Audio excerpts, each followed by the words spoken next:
બંધ ફ્લેટ્સને ટાર્ગેટ કરી ધોળા દિવસે ચોરી કરતો આરોપી પકડી પડાયો છે। થોડા મહિના પહેલા વલસાડ શહેરના બંધ ફ્લેટમાં ચોરીની ફરિયાદ થઈ હતી।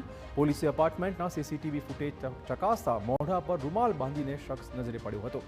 પોલીસે 200થી વધુ સીસીટીવી કંપોસ્યા બાદ આખરે આરોપીને પકડી પડાયો છે। આરોપી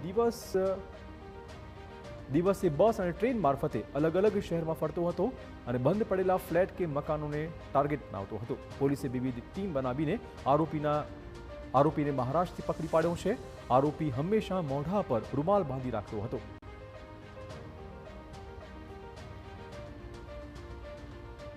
દરમિયાન એણે નવસારી, છોટાઉદેપુર, વલસાડ અને તેલંગાણામાં એમ અલગ અલગ જગ્યાએ ચોરી કરવાની એની વૃત્તિ જણાવેલ હતી અને આ જગ્યાએ ચોરીનો અંજામ આપેલો છે।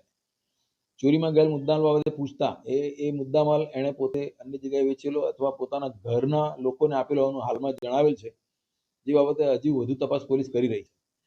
આ આરોપી પોતે હંમેશા એકલો જ મુસાફરી કરતો હતો અને પોતે બસમાં અથવા ટ્રેન મારફતે આવતો હતો અને કોઈ પણ જગ્યાએ ઉતરીને દિવસ દરમિયાન ચોરી કરવાની ટેવ ધરાવતો હતો।